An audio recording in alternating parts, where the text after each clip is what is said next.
Cerca de 9.000 anos antes de Cristo, o homem começou a dominar a Terra. A partir desse momento, as pessoas estabeleceram o primeiro assentamento e passaram a cultivar a terra, e com isso houve também a alteração do meio ambiente ao seu redor.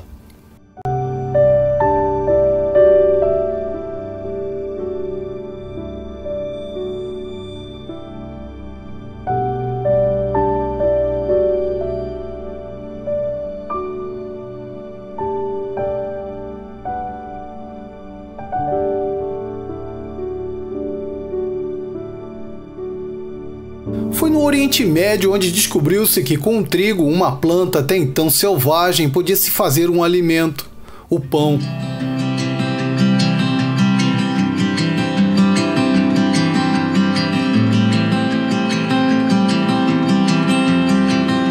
Essa planta tornou-se tão importante que os nômades começaram a fabricar ferramentas para obter o cultivo e a se fixar em aldeias.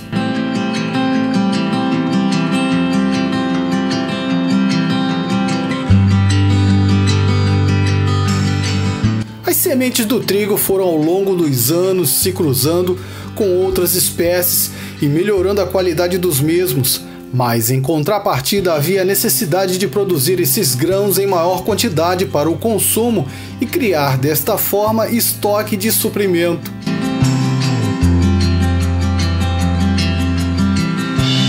Com o tempo, o homem aprendeu a cultivar diferentes espécies de plantas nativas, como ervilha, feijão, arroz, entre outros.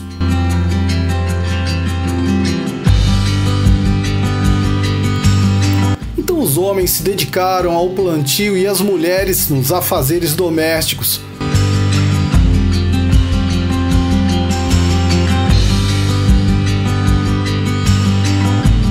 O caçador ganha novo papel e passa a ser o guardião das aldeias que se dedicam à agricultura, tornando-se o protetor contra a invasão de inimigos. Esse caçador se tornou um importante político, como um rei, por exemplo, que dominava nações e oferecia proteção ao seu povo.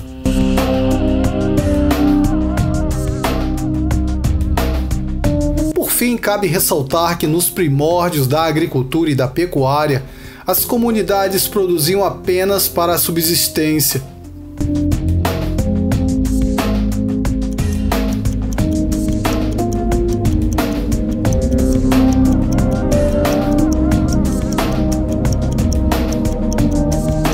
Apesar de ter se desenvolvido com avanços tecnológicos como a invenção da roda, por exemplo, segundo algumas hipóteses, a roda foi inventada na Ásia há 4.000 anos antes de Cristo.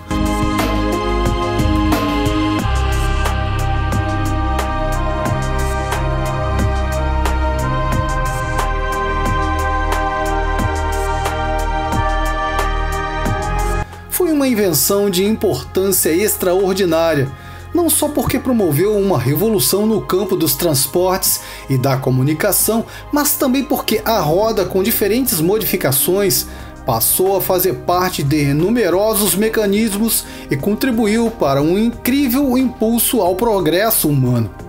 Apesar de tudo isso, o homem sempre sonhou com o domínio aeroespacial.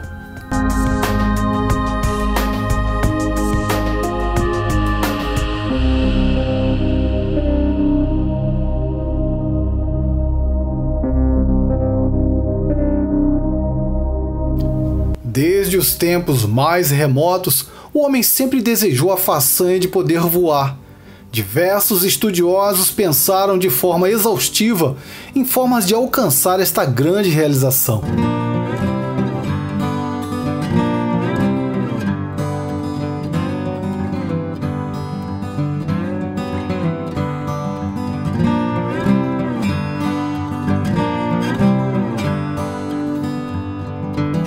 Após o homem conseguir voar com uma aeronave mais leve que o ar, os balões, o grande desafio era desenvolver algo mais pesado que o mesmo e que pudesse alcançar voo através de meios próprios.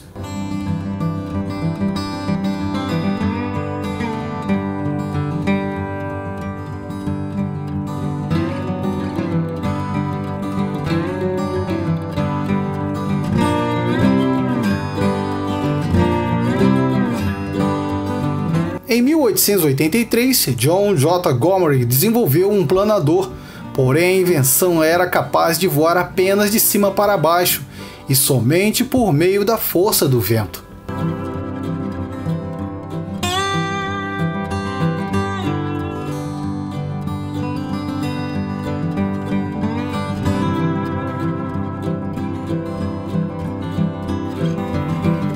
O avião propriamente dito foi criado no início do século XX. E é aí que vemos a maior polêmica de toda essa história. Quem realmente teria inventado o avião?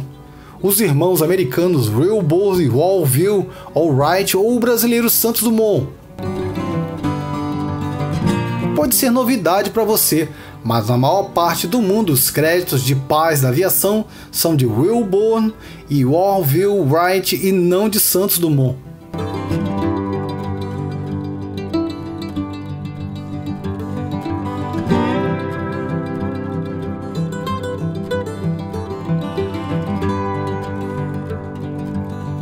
Em 1903, eles conseguiram voar em um avião.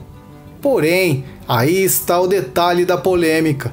Voaram com o auxílio de uma catapulta, uma espécie de instrumento para se obter impulso. Além disso, tal realização não contou com testemunhas creditáveis, apenas 4 salva-vidas e um garoto.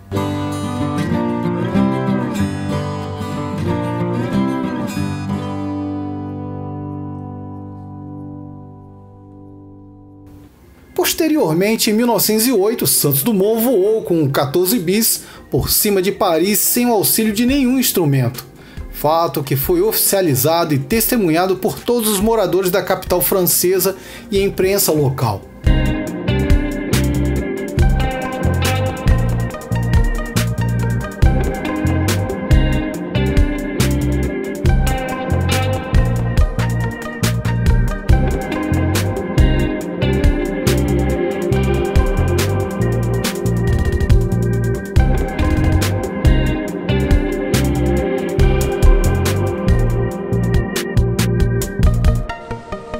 T-minus 10, 9, 8, 7, 6, 5, 4, 3, 2,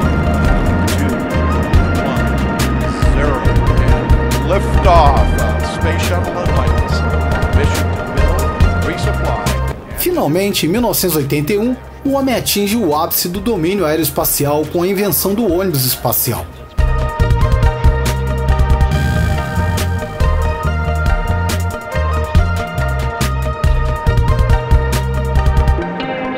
O ônibus espacial foi um sofisticado veículo parcialmente reutilizável usado pela NASA como veículo lançador de satélites, nave para suas missões tripuladas de reparos de aparelhos em órbita no espaço e reabastecimento da Estação Espacial Internacional.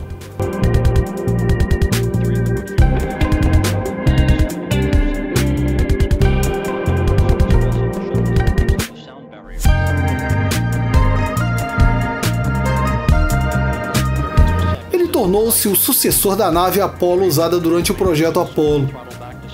O ônibus espacial foi lançado pela primeira vez em 1981 e realizou a sua última missão em 2011. Eles foram usados em um total de 135 missões desde 1981 até 2011, todos sendo lançados do Centro Espacial John F. Kennedy, na Flórida. Nas suas missões foram lançados inúmeros satélites, sondas interplanetárias e o telescópio espacial Hubble.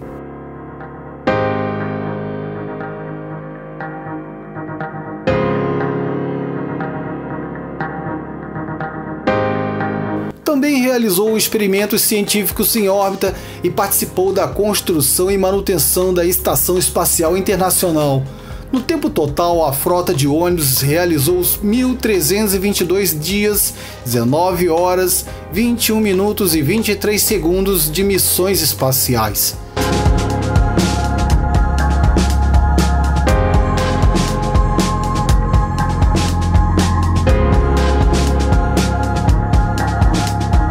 Ao contrário dos automóveis, que são movidos pelo calor gerado dentro do motor, os veículos espaciais são movidos pelo impulso gerado pelos gases produzidos durante a combustão.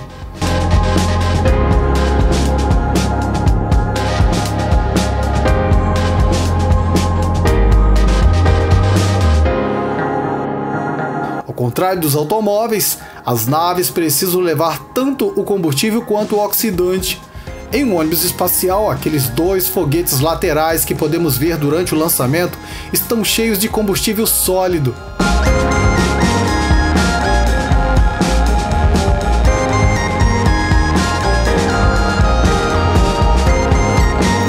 Esse combustível é formado por alumínio em pó, que é propriamente o combustível, perclorato de amônio, um agente oxidante que também é um combustível, e o óxido de ferro 3, que é um catalisador. Estas substâncias são misturadas a um polímero e formam uma pasta que é então injetada dentro dos tanques dos foguetes. Quando estes tanques ficam vazios, cerca de 3 minutos após a decolagem, eles são ejetados e uma equipe de resgate recupera-os no mar para utilizá-los em missões futuras. Depois de serem ejetados, entra em operação os motores da nave e eles passam a queimar combustível que fica armazenado naquele tanque laranja, preso embaixo do ônibus espacial. Dentro desse tanque ficam armazenados hidrogênio e oxigênio líquidos, que quando queimam produzem vapor d'água.